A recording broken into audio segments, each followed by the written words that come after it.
Hi friends, welcome to our channel అండి. ముందుగా ఒక లైక్ చేయండి, అలాగే కొత్తగా ఎవరైనా చూస్తే కనుక సబ్స్క్రైబ్ చేసుకోవడం మాత్రం మర్చిపోకండి. ఒకవేళ మీకు వీడియో పెట్టగా నోటిఫికేషన్ రాకపోతే కనుక కంపల్సరీగా నైట్ రివ్యూ అనేది ఉంటుందండి. కంపల్సరీగా ఛానల్కి వచ్చైనా సరే ఒకసారి చెక్ చేయండి. ఎందుకంటే నేను నైట్ ఎవరు వీడియో చూడలేదు, ఒకసారి చెక్ చేయండి. అలాగే నోటిఫికేషన్ రాకపోతే కనుక నోటిఫికేషన్ బెల్ ఐకాన్ని కూడా క్లిక్ చేయండి. ఇవాళ ఎపిసోడ్ నిజంగా 2 టాస్క్లు కూడా చాలా బాగున్నాయండి. ఇన్నోవేటివ్గా అనిపించింది ఫస్ట్ టాస్క్ అయితే. సెకండ్ టాస్క్ అయితే మనకు తెలుసు కదా, వాళ్ళిద్దరు కండల వీరులు కాబట్టి వాళ్ళకి ఎలాంటి టాస్క్ ఇస్తారు. కానీ ఫస్ట్ టాస్క్ మాత్రం చాలా బాగుంది అని అనిపించింది. అదంతా కూడా బై లక్తో జరిగిపోయింది అని అనిపించింది. అంటే ఆయేషాకి ఎమోషన్ అంటే ఏంటి అని బిగ్ బాస్ చాలా దగ్గరగా నీట్గా పరిచయం చేశాడు. ఎందుకంటే ఏదైనా ఓడిపోతే ఏడుస్తారు, పక్కెళ్ళి కూర్చుంటారు, 24 గంటలు బాధపడతారు. ఒక కష్టపడి ఓడిపోతే ఎలా ఉంటుంది, ఇలా ఉంటుంది. ఇవాళ బాగా తెలిసింది. ఫస్ట్ వెళ్ళాను, నేనే అందరికన్నా ముందు వెళ్ళాను. అది కూడా ఫస్ట్ టాస్కేనా? ఫస్ట్ వెళ్ళాను, కష్టపడ్డాను, అందరికన్నా ముందు వెళ్ళాను, నాకన్నా తర్వాత వచ్చారు వీళ్ళు, నేనే కనిపెట్టాను. ఆ కళ్ళు కొద్దిగా ఇబ్బంది పడుతున్నాయి ఏమో, కళ్ళు కూడా పెట్టుకొని ఉంది పాపం, కానీ ఆ టెన్షన్లో తనకి అది తీయడం అనేది చేత కాలేదు. అలాంటి సందర్భంలో అంటే ఏంది, ఆల్మోస్ట్ దగ్గర దాకా వెళ్ళి అన్నిటికన్నా ముందుకు వెళ్ళి ఒక్కసారి అక్కడికి ఓడిపోయిన తర్వాత ఎలా ఉంటుంది ఆ మనిషికి. అందులో ఏంటి, ఏదో సాధించాలి, ఈ బిగ్ బాస్ సీజన్లో కన్ఫర్మ్గా ముందుకు వెళ్ళాలి, ఈసారి నేను ఈ అవకాశాన్ని గట్టిగా వినియోగించుకోవాలి అని ఒక కసి, ఒక తాపత్రయం. సో అవన్నీ పెట్టిన ఎఫర్ట్స్ ఒక్కసారి చిన్న చేజారిపోయేసరికి ఎలా ఉంటుంది, అలా ఉంటుంది. సో మరి ఆ ఎమోషన్ అందరిదే కదా, అదే గుర్తుపెట్టుకోవాలి ఆయేషా. మిగతా వాళ్ళ ఎమోషన్స్ని అనే ముందు అసలు ఎమోషన్ అంటే ఎలా ఉంటుంది, ఎలాంటి పరిస్థితుల్లో ఉంటుందో ఇవాళ బిగ్ బాస్ చాలా ప్రత్యక్షంగానే చూపించాడు. ఇవాళ అమ్మాయి గురించి మాట్లాడుకోవాలి అని అనిపించింది. ఎందుకనంటే ఇవాళ అమ్మాయిలో అన్ని చూస్తాం, ఎమోషన్, కోపం, ఉద్రేకం అన్ని అన్ని అన్నీ ఉంటాయి అన్నమాట. ఎందుకనంటే అమ్మాయి ఫస్ట్ రోజు అమ్మాయి మాట్లాడినప్పుడు అబ్బా భలే మాట్లాడింది, అమ్మాయి నామినేషన్స్ కరెక్ట్ పాయింట్ మనం అనుకున్నది చెప్పింది అని అనిపించింది. తర్వాత రీతుతో గొడవ పడుతుంటే ఈ అమ్మాయి ఇంత టగ్ ఆఫ్ వార్గా మాడుతుంది, సూపర్. ఇంక ముందు ముందు రోజుల్లో చాలా బాగా టగ్ ఆఫ్ వార్ ఉంటుంది, ఎవరితో అయినా సరే మాటకి మాట చెప్తుంది అనుకున్నాం. తర్వాత నుంచి ఏమవుతుంది అని అంటే ఆ వాయిస్ వినలేకపోతున్నాం. ఎందుకు అంటే ప్రతి ఒక్కరి వాయిస్ వినలేకపోతున్నాం అని అర్థం కాదు. అక్కడ సిచ్యువేషన్లో గొడవ అవ్వాల్సిన అవసరం లేదు, ఆడ నిదానంగా చెప్పాల్సిన ప్లేస్లో కూడా గొడవ ఆడాలి నేను అన్న ఒక ఆలోచన. అలాగే నేను ఒకటి చెప్తాను, మీకు ఈ ఫీలింగ్ వచ్చిందా? ఇప్పుడు ఈ అమ్మాయి అన్ని చెప్పింది మనకి, ఏమని, ఫస్ట్లో ఇలా బాగుంది, మంచి టగ్ ఆఫ్ వార్ వస్తుంది, అల్లరి చేస్తుంది, వాళ్ళు కూడా చూడండి అంత బాధలో కూడా లేచి మళ్ళీ చేసింది అడావడి. ఎప్పుడైతే రీతు డెమన్ విషయం దగ్గరికి వచ్చేసరికి డెమన్ని అంటుంటే అసలు నాకైతే ఇవాళ నిజంగా అండి, మీరు ఏమనుకుంటే డెమన్ ఎంత జాలేసింది అనుకున్నారు, ఎంత బాధ వేసింది అనుకున్నారు. ఆ అబ్బాయిని నాకు తెలిసి ఎవ్వరు గుర్తించాడు, హౌస్లో గుర్తించట్లేదు, నాకు తెలిసి బయట కూడా ఎంత పడ్డాడంటే తెలుసా అబ్బాయి. పొద్దున కూడా సేమ్ ఆ సిచ్యువేషన్లో మనకి ఎపిసోడ్ చాలా తక్కువ చూపించారు, కానీ చాలాసేపు అమ్మాయి ఇదిలించుకోవడం, నువ్వు వెళ్ళిపోతున్నావు లేదు ఇక్కడి నుంచి. ఇది అదే సిచ్యువేషన్ సాయంత్రం ఇందాక వీడియో చేశాడు, దాంట్లో కూడా చెప్పబోతున్నాడు అక్కడి నుంచి అమ్మాయి నువ్వు మాట్లాడాలంటే నువ్వు మామూలుగా ఉంటుంది అని చెప్పేసి అమ్మాయి లేచి అక్కడి నుంచి వెళ్ళిపోతుంది.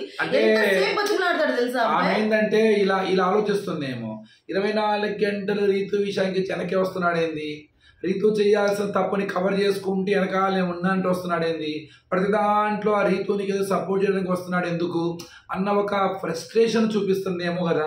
అవును, అదే ఫ్రస్ట్రేషన్ చూపిస్తుంది. కానీ ఇక్కడ ఆలోచించాల్సింది ఏంటంటే అదే మైండ్లో పెట్టుకుంటే అసలు అబ్బాయి ఏం చెప్పాలనుకుంటున్నాడు అర్థం కాదు కదా. అబ్బాయి ఏమన్నా ఎవరు ప్రాబ్లం ఉన్నా సరే అబ్బాయి ఏం తెలుసా ఇక్కడ ఏం జరిగింది అన్న విషయాన్ని అడిగి తెలుసుకుంటాడు. అది అక్కడ రీతి ఉండేటప్పటికి వాళ్ళకి ఎలా కనపడుతుంది, వేరే రకంగా కనపడుతుంది. అసలు నేను అదేం అడగలేదు అమ్మ, నేను ప్లేట్కి అడిగాను, దానివల్ల పడిందేమో అని అడుగుతున్నానంటే అసలు నువ్వు మాడం మాకు నేను అయిపోయింది రా, నువ్వు వేస్టింగ్ అని గేమ్ పోయింది పో, గేమ్ పోయింది. అంటే జనాల్ని ఒక రకమైన మైండ్ గేమ్ ఆడుతుందేమో అనిపిస్తుంది. ఇలాంటి మాటలు చెప్పేసి వాళ్ళు గ్రూప్లో ఉన్నారు, మీరు గ్రూప్ వదులుతలేదు, మీరు అందరూ కలిసి ఆడుతున్నారని ఒక స్ట్రాటజీని మొహం మీద చెబుతూ వాళ్ళని డిఫెన్స్లోకి నెట్టేస్తుంది. వాళ్ళు కనీసం తిరిగి చెప్పడానికి కూడా అవకాశం పట్ల మాధురి కూడా అక్కడ నుంచి అక్కడ కూర్చొని ఏంటి వాయిస్ వేస్తుంది, ఆడపిల్ల మీద వాయిస్ వేస్తుంది, లెగుస్తుంది అని చెప్పేసి ఏదో బెదిరిస్తున్నట్టు చెప్తున్నారు. అబ్బాయి ఏం ఆలోచిస్తున్నాడు తెలుసా డెమోను, నాకైతే అబ్బాయి కూడా ఒక క్షణం ఎమోషనల్ కూడా వచ్చేస్తుంది. ఆ అబ్బాయి ప్రతి ఒక్కళ్ళ దగ్గరికి వెళ్ళి నాకు వీకెండ్లో నన్ను ఎవరు కాపాడతారు, నేను ఈ వీక్లో ఉండాలి, నన్ను ఎవరు హెల్ప్ చేస్తారు, నన్ను ఎవరు సపోర్ట్ చేస్తారు, వాళ్ళు చెప్పింది నిజమేనేమో, నేను మార్చుకోవాలేమో, నేను ఎట్లాగే నీ హౌస్లో ఉండాలి, ఈ తాపత్రయం తప్ప ఆ అబ్బాయి ఇప్పుడు ప్రెసెంట్ రీతు గురించి కూడా ఆలోచించట్లా. ఉంటే మాట్లాడుతున్నాడు, చూస్తున్నాడు, నవ్వుతున్నాడు, ఓకే. కానీ 24 గంటలు ఎవ్వరు మాట అన్నా ఆ మాట పడుతున్నాడు అబ్బాయి. ఇంతకుముందు అలా పడేవాడు కాదు, రియాక్ట్ అయ్యేవాడు రివర్స్. కానీ ఇప్పుడు ఏమవుతుందంటే అబ్బాయి డిఫెన్స్లో పడిపోయాడు, పూర్తిగా వెళ్ళిపోయాడు. ఇంకా వాళ్ళు 5 స్టోన్స్ ఎవరు మాట్లాడినా కానీ రివర్స్ మాట్లాడాలని ఆలోచన లేకుండా నవ్వుతా మాట్లాడుకున్నారు. ఎగ్జాంపుల్ కళ్యాణ్ కూడా. కళ్యాణ్ ఇవాళ మీరు ఎపిసోడ్లు చూస్తే అమ్మాయి మాట్లాడిన మాట ఆయేష, ఏంటి నీలా నేను పనులు చేయడానికి రాలేదు, నువ్వేం ప్యాంపరింగ్ నిజమే చేశాడు కాదనట్లా. అసలు అంత హార్ష్గా అంత ఒక మనిషిని అబ్బాయి కోపం వస్తుంది, కానీ ఎక్కడ కూడా కోపం చూపించకుండా అబ్బాయి అలా కాదమ్మా అని చెప్తున్నాడు. ఫ్రెండ్కి చేస్తే ఎలా ఉంటుంది, ఫ్రెండ్కి కాదు, నువ్వు కావాలని పనోళ్ళ చేస్తున్నావు, నీకు అదేలే, నువ్వు అదే చెయ్యండి, ఇంక మీరు ఏం చేస్తారు, మీరు అయిపోయారులే, మీరు ఇంకేముంది, మీ గేమ్ పోయింది, ఇదే మాట్లాడుతున్నారు ప్రతి ఒక్కళ్ళు కూడా. ఆఖరికి రమ్య డెమోను, ఆయిషా డెమోను, ఆయిషా కళ్యాణ్. ఇది చాలా సింపుల్. వాళ్ళ స్ట్రాటజీ ఏంటంటే వీళ్ళందరూ కనుక ఇలా కలిసికట్టుగా ఆడితే మన పప్పులు ఉడకవు. వీళ్ళందరూ కలిసి కనుక ఇలానే బాండింగ్స్ పెట్టుకుంటే కన్ఫామ్గా ఏదో ఒక టాస్క్లో వీళ్ళు ఒకళ్ళకొకళ్ళు హెల్ప్ చేసుకుంటారు. అది దానివల్ల మనకి అన్యాయం జరుగుతుంది. కాబట్టి మన ముందున్న ఒకటే ఒక ఆయుధం ఏంటి, ఆ ఉన్న బంధాన్ని విడదీయాలి. ఏ రేంజ్లో విడదీయాలి, వాళ్ళ మధ్య ఏదో మనస్పర్ధలు వచ్చి విడదీయటం అన్నది కష్టం. మరి ఎలా చేయాలి, బయట ఇది నెగిటివ్ అవుతుంది, మీకు బయట ఇది మీకు చాలా బ్యాడ్గా వెళ్ళింది, బయట మీకు ఇది అవుతుంది, అలా ప్రతిదానికి ఆ బాండింగ్ని లింక్ చేసి ప్రతి ఇష్యూని కనుక మనం మొహమాటం లేకుండా వాళ్ళ మీద చెబితే ఆటోమేటిక్ ఏమనుకుంటాడు, అమ్మో నిజంగా ఇంత నెగిటివ్ అవుతుందేమో, లేకపోతే అనరు కదా వీళ్ళు, ఇన్నిసార్లు చెప్పరు కదా, తెలియని ఒక డిఫెన్స్లోకి వెళ్ళిపోతారు. రేపొద్దున ఏమవుతుందంటే ఏదో ఒక టాస్క్లోనో ఎక్కడో ఒక చోట హెల్ప్ చేయాలన్నా కూడా భయపడతారు. ఎవరికి వాళ్ళకి వాళ్ళు హెల్ప్ చేయ భయపడతారు. అమ్మో ఇప్పుడు నేను కనుక చేస్తే ఇది బయటకు ఎలా వెళ్తుంది, గ్రూప్ గేమ్స్ వెళ్తుందా. సో ఈ విషయంలో వీళ్ళు బాగా సక్సెస్ అయ్యారు. వాళ్ళని అలా కన్వే చేయడానికి, వాళ్ళని అలా కన్సిస్టెంట్ గా ఆలోచించడానికి ఆ డిఫెన్స్ లో నెట్టేశారు. అందులో బాగా కష్టపడింది ఎవరయ్యా అంటే మన ఆయిషా.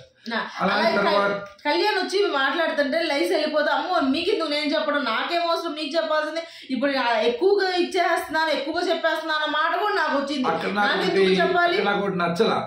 ఆయిషా వెళ్ళిపోద్ది, సరే ఏదో చెప్పాడు వెళ్ళిపోయింది. వెంటనే సాయి కూడా నాకు వాటర్ అవుతున్నా వెళ్ళిపోతాడు. అసలు నాకు మీకెందుకు అంత కర్మ, మీకేంది అంత కర్మ ఏంటి, అసలు వీళ్ళు వెళ్ళి వాళ్ళ దగ్గర కూర్చోవాల్సిన అవసరం ఏముంది, అసలు మీరు వాళ్ళని పట్టించుకోకపోతే వాళ్ళే గింగరాజులతో వస్తారు. వీళ్ళకి అది అర్థం కాక వాళ్ళే చెప్తున్నారండి, వీళ్ళు అసలు రాలేదు, వీళ్ళు అసలు సరిగ్గా మాట్లాడలేదు మాతో అని వాళ్ళే అన్నారు. అందుకని వీళ్ళు రావడానికి ప్రయత్నిస్తారు. కానీ కళ్యాణ్కి ఒక మాట అనేది అమ్మాయి ఏది అంటే ఇప్పుడు బిగ్ బాస్ హౌస్ అంటే ఉట్టి గేమ్సే అనుకుంటున్నావు నువ్వు నీ దృష్టిలో అని చెప్పేసి ఒక మాట అడిగిద్ది. అంటే అలా ఎందుకు అనుకుంటాను, మిగతా ఎవరు అనగానే అక్కడి నుంచి లేచి వెళ్ళిపోయి ఆ మాటని లోపల ఇమాన్యుల్ అడిగిద్ది. కానీ ఆ అబ్బాయి కూడా స్టార్టింగ్ లో ఇక్కడ బిగ్ బాస్ హౌస్ అంటే ఓన్లీ గేమ్సే కాదనే ఉన్నాడు వచ్చిన 2 వీక్స్. తర్వాత నుంచి కాదయ్యా నువ్వు అది కాదు, నువ్వు గేమ్ కూడా ఆడాలి అని అందరు చెప్పిన తర్వాత అందులో కూడా అప్పటికి గేమ్ సరిగ్గా రాలా. తర్వాత నుంచి అబ్బాయి విరుచుకుపడ్డాడు. ఎవరు కళ్యాణ్ బాగా ఎరగదీశాడు గేమ్స్ లో కానీ మామూలు హౌస్ లో ఉండవు ప్రతి దాంట్లో కూడా బాగున్నాడు. కానీ వీళ్ళు ఏం చేస్తున్నారంటే ప్రతి ఒక్కళ్ళని తీసుకొచ్చుకొని అదేదో రుద్దుతున్నారు వాళ్ళ మీద. అమ్మాయి ఆయిషా అయితే ఓన్లీ కళ్యాణ్ కాదు, ఓన్లీ డెమోనే కాదు, ప్రతి ఒక్కళ్ళ దగ్గరికి అమ్మాయికి ఎవరైతే ఇదా ఉంటుంది, ఆఖరికి భరణి గారు ఓకే మీరు ఇట్లానా, ఓకే అట్లా, మీరు తనుజ ఓకే ఇట్లానా, సరే ఇట్లా, అది ప్రతి దానికి అలా చెప్పేటప్పటికి సింపుల్. ఆ మాట అంటే ఏం చేస్తారు, ఆ థాట్ ప్రాసెస్ అనేది మైండ్ మీద స్ట్రెస్ చేస్తుంది. ఓకే ఇలా వెళ్తుందేమో బయటికి, ఈసారి వాళ్ళు చేసేటప్పుడు అది ఆపేస్తుంది అనమాట. ఆ అమ్మాయి సింపుల్ స్ట్రాటజీ, అది ఏమీ లేదు. వాళ్ళని డిఫెన్స్లో నెట్టేయడానికి ఆ బాండింగ్స్ వల్ల వచ్చే ఏదైతే ఉంది, ఎందుకంటే వాళ్ళందరూ కలిసి కడితే మనం చాలా కష్టం, మనం నష్టపోతాము అనే ఒక స్ట్రాటజికల్తోనే తను వచ్చింది. తన పాయింట్ ఆఫ్ వ్యూ తన కరెక్ట్గానే ఉంది. ఇక నెక్స్ట్ వాళ్ళే కాదు వచ్చిన వాళ్ళందరూ అదే గేమ్ ఆడుతున్నారు. లాస్ట్కి వెళ్ళి మళ్ళీ ముందుకు వద్దామండి. ఆ లాస్ట్లో గౌరవ్ నిఖిల్ ఈ బిగ్ బాస్ ఏందో ఈ ట్విస్టులు ఏందో వాళ్ళిద్దరిని కెప్టెన్ చేసేసాడు, బ్యాడ్జీలు పెట్టేయమన్నాడు. మళ్ళీ ఒక ఇంట్ ఏదో సర్ప్రైజ్ ప్యాకేజ్ లా ఉందన్నమాట ఈసారి. మామూలుగా ఒకసారి 2 సార్లు వేస్తే బాగుంటది, ఇలా ప్రతిసారి సర్ప్రైజులు ఇస్తే ఇంకోలా ఉంటుందేమో మరి, ఏముంటుందో మరి. కానీ బాగా ఆడారు అంటే నిఖిల్ బాగా ఆడాడు, నో డౌట్. అవును, నిఖిల్ బాగా ఆడారు. ఎందుకు అనిపించిందంటే ఎంత టార్చర్ అనుభవించాడంటే మనకు నిజంగా అండి. లైవ్కి ఎపిసోడ్కి చాలా డిఫరెన్స్ ఉంటుంది అసలు. కొన్నిసార్లు లైవ్లో టాస్క్ జరుగుతుంటే మనం వాళ్ళ మొహాలు వాళ్ళు కొట్టుకుంటుంది అవి చూపించారు, కానీ కొన్నిసార్లు అందరూ ఆడే ఉన్నప్పుడు కంపల్సరీగా అడే చూపించాలి కదా బిగ్ బాస్. ఎంతసేపు ఉంటాడు అనుకుంటున్నారు? నాకేనిపించింది ఎప్పుడు బిగ్ బాస్ చెప్తాడా, ఎప్పుడు ఇంకో చెప్తాడా, ఎప్పుడు ఇచ్చేస్తాడా అని. ఎందుకంటే అబ్బాయి షూ అన్నది అబ్బాయి కంఫర్టబుల్ ఇవ్వాల. అబ్బాయి షూ అన్నది కింద సోల్ ఏదైతే ఉందో అది ఆ కర్ర లోపలికి వెళ్ళిపోతుంది, అబ్బాయి అరికాలకు వెళ్ళిపోతుంది. ఈ అబ్బాయి షూ చాలా గట్టిగా ఉంది, అది లోపలికి వెళ్ళట్లేదు. అబ్బాయి కొంచెం స్ట్రాటజీ. అలాంటి షూనే కనుక నిఖిల్కి కనుక ఉన్నట్టయితే ఈ గేమ్ ఇప్పుడే అయ్యేది కాదు. అలానే ఏంటంటే వీళ్ళు ఎక్కువ బ్యాక్స్ వేశారు. తనుజ మనకు కావాలని అదే సాయి అంటాడన్నమాట వీళ్ళు నిఖిల్ దగ్గరికి, నీకు తెలుసా నీకు చాలా మంది సపోర్ట్ చేస్తున్నారు 90%, 70% సపోర్ట్, కానీ ఆ పేర్లు పిలవలేదు ఆమె. చాలా క్లవర్ గా అటుపక్క గౌరవ్కి సపోర్ట్ చేసే వాళ్ళనే పిలిచింది అని చెప్పేసి చెప్తాడు. ఆ లెక్కన నిజంగానే తనుజ అంత స్ట్రాటజీ వాడిందా? అక్కడ ఏం తెలియదు వాళ్ళకి ఎవరికెవరు సపోర్ట్ చేసుకోవాలి అన్న డిస్కషన్ కూడా అంత ఇదిగా ఏం జరగల.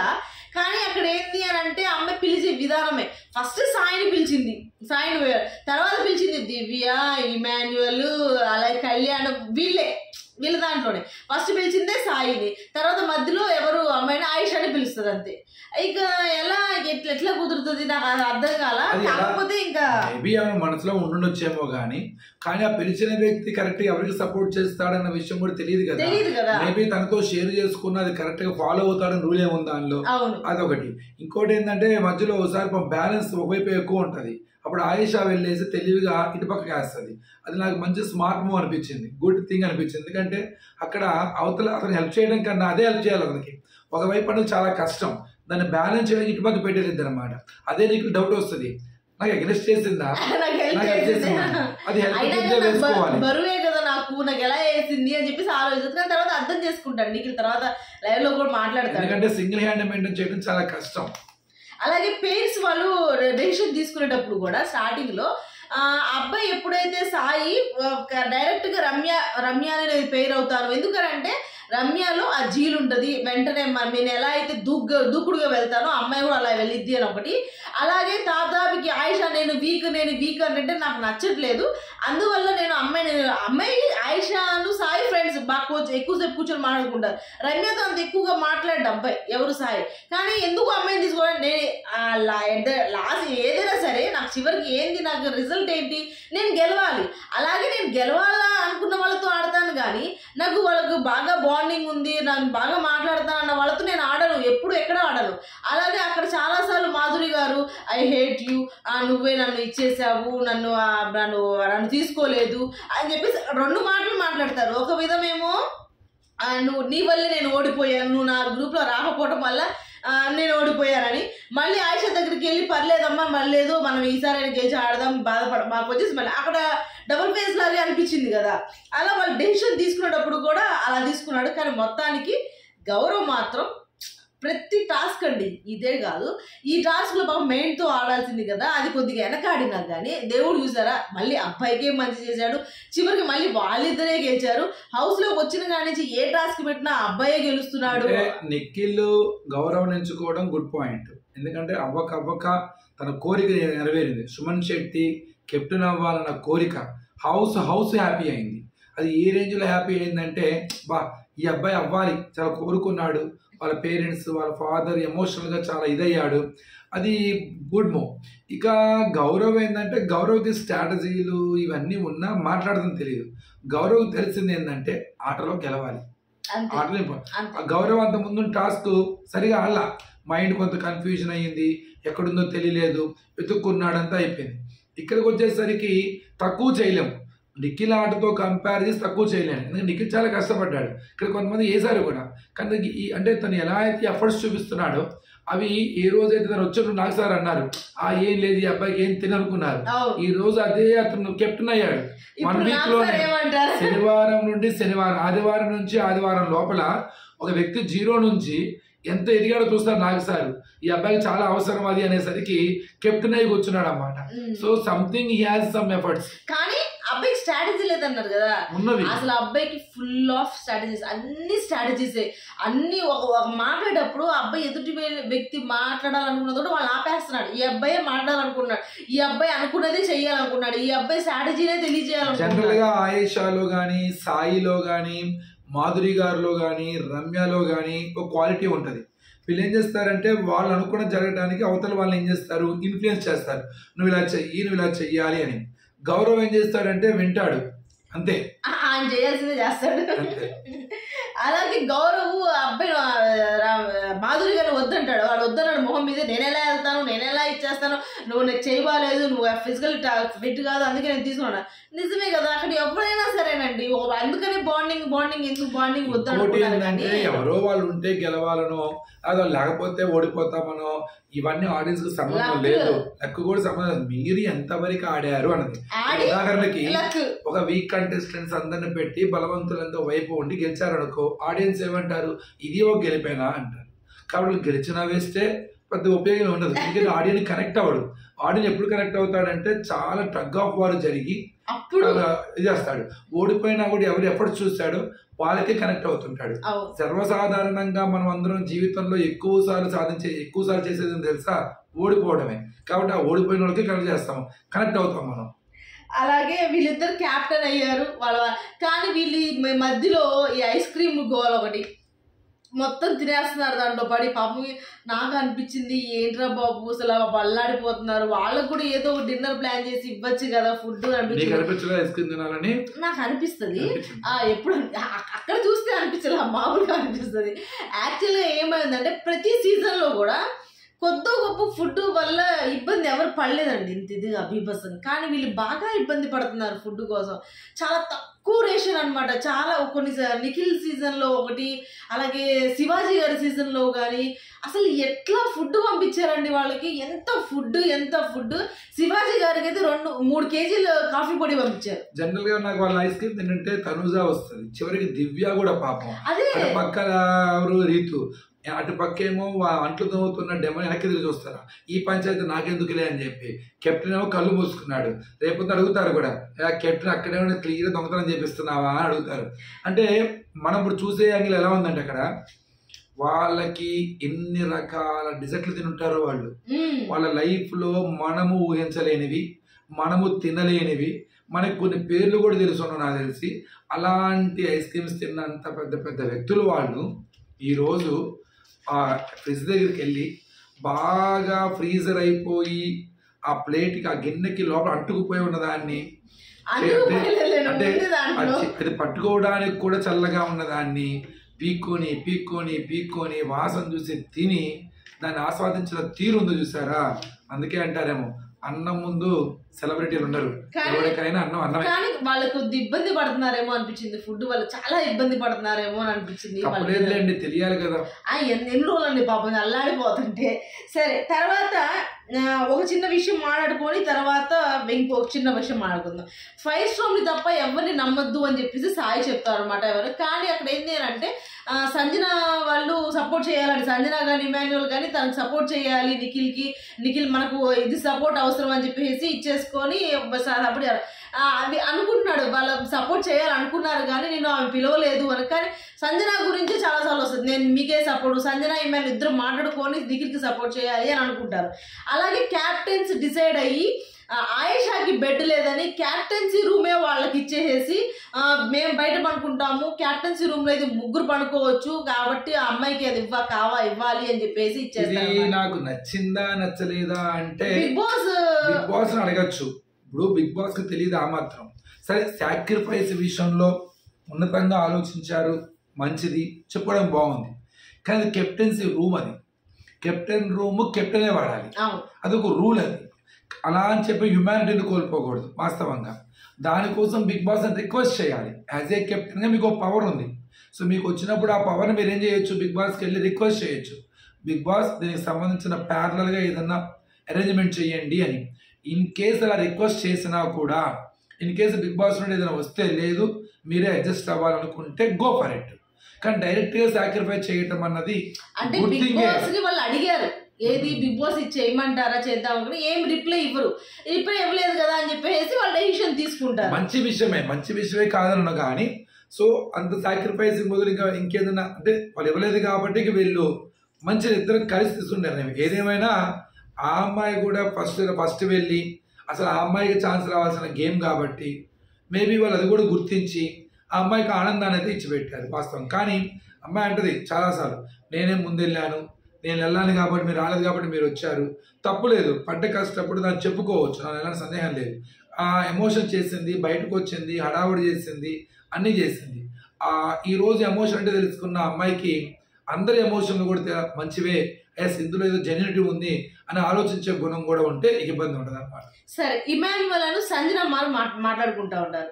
ఇది పొద్దున జరిగిన డిస్కషన్ అండి. ఎందుకనంటే భరణి గారు మాకన్నా కూడా మీదే పెద్ద బాండింగ్ కదా, మీదే ఇది కదా అని చెప్పేసి కొద్దిగా ఎక్కువగా ఇచ్చేస్తూ మాట్లాడతారనమాట. అక్కడ ఇమాన్యువల్ కి కొద్దిగా నచ్చదు. ఎందుకనంటే దాన్ని ఏదో ఏదో ఇచ్చేస్తున్నట్టు చెప్తారనమాట. ఆయన నచ్చకపోయేటప్పటికి ఇమాన్యువల్ నేను నీతో మాట్లాడాలంటే, నేను ఇప్పుడు మాట్లాడాను, నాకు ఇప్పుడు మాట్లాడాలని లేదు, నన్ను వదిలేసి అని చెప్పేసి చెప్తాను. జనరల్ గా ఆయన ఏ ఉద్దేశంతో అన్నాడంటే, సంజన గారు కావచ్చు, ఇమాన్యువల్ కావచ్చు, ఎవరైనా కావచ్చు, హౌస్ లోకి వచ్చిన దగ్గర నుంచి కాన్సన్ట్రేషన్ అంతా ఎవరి మీద ఉంది, భరణి, తనుజ, దివ్యాల మీదే ఉంది. వాళ్ళకంటూ ఒక ఇది వస్తుంది, 24 గంటలు మన గురించి ఎందుకు అనుకుంటున్నారు, తాపతాపగా అది కూడా ఉంది కదా. అదే విషయాన్ని రివర్స్ లో ట్రై చేస్తున్నాడు భరణి. అది వెంటనే నచ్చలేదు. ఎవరికి నచ్చలేదు? ఇమాన్యువల్. కానీ అదే ఇమాన్యువల్ అదే వేరే వాళ్ళు అలా అంటున్నారుగా. అక్కడ నాకు తప్పు అనిపించింది అంటర్లో. కానీ ఎక్కడ తప్పు అనిపించిందంటే ఏదో చెప్తాడు, నెక్స్ట్ ఏమని చెప్తాడు, అది ఇలా తనుజ ఇలా అంటుంది, తాగాబికి మనల్ని ఎందుకు పెద్దది చేసి చెప్తున్నారు, వాళ్ళు కూడా ఉన్నారు కదా, వాళ్ళ గురించి ఎందుకు చెప్పట్లేదు, అసలు ఇది మొత్తం చేసింది ఇమాన్యువలే కావాలని ఎక్కువగా నాన్న ఎక్కిరించేటప్పటికి అందరికి అదే విషయం బయటపడింది, ఇలా అంటుందిరా, వాళ్ళు బాధపడుతున్నారా అని చెప్పేసి తనుజ గురించి ఇమాన్యువల్ చెప్పేస్తాడు. అలా చెప్పడం నాకు కరెక్ట్ అనిపించలే. ఎందుకనంటే మళ్ళీ వాళ్ళిద్దరికి క్లాష్ వస్తుంది కదా, ఇలా నన్ను అనింది అని చెప్పి ఆలోచన వస్తుంది కదా, ఆ మాట ఎందుకు చెప్పాలి అని అనిపించింది ఒకటి. తర్వాత నాకు ఒక క్లిష్టమైన సమయం వచ్చినప్పుడు నీకు హెల్ప్ కావాలి అన్నప్పుడు నాకు హెల్ప్ చేస్తావా అని చెప్పేసి అడుగుతారట. ఆ హెల్ప్ ఏంటంటే పవర్ అస్త్ర ఈ అబ్బాయి దగ్గర ఉంది కాబట్టి నాకు ఖచ్చితంగా నీ హెల్ప్ కావాలన్నప్పుడు చేస్తావా అని చెప్పి చిన్న భయం అన్నది ఏర్పడింది. ఆ భయము డెమన్ ఉన్నాడు కదా, డెమన్కి ఏర్పడింది, ఇటు పక్క భరణి కూడా ఏర్పడింది, దివ్య కూడా ఉంది అది. సో ఆ ఉద్దేశంతో అన్నాడు. అప్పుడు ఆ సంజన గారు అంటారు, మనకి ఏం తెలియదురా, చాలా మంది చాలా రకాల మైండ్ గేమ్ ఆడుతున్నారు, అసలు విమానాలు అంటాడు నేనే మర్చిపోయాను అని. ఎస్, అవసరమైన గుర్తుపెట్టుకుంటాడు, అదే కదా, అవసరమైన వాడు గుర్తుపెట్టుకుంటాడు. అవసరమైంది కాబట్టి ఆ విషయాన్ని చాలా గట్టిగానే గుర్తుపెట్టుకుంటారు. సో అనవసరమైన వాళ్ళకి ఉన్నా కూడా గుర్తుండదు అది. కానీ ఆయన చెప్పే విధానం మాత్రం సంజనాతో నీతో కాదు, సంజన మాట విని నువ్వు ఎక్కడ ఇదవుతున్నావో ఏమో అన్న ఆలోచన కూడా ఆయన ఎక్స్ప్లెయిన్ చేసి చెప్తా ఉంటారు. కానీ ఇమాన్యువల్కి ఏంటంటే, నేను ఇంట్లో నమ్మిది నేను ఒక్కడనే కదరా, నువ్వే ఇచ్చేయాలి కదరా, నువ్వే చూడాలి కదరా, నువ్వు అంటే చాలా ఇష్టం కదరా నాకు, అది ఇది అని చెప్పేసి కొద్దిగా ఇచ్చేసి చెప్తాడు మన పొద్దున అదే విషయాన్ని.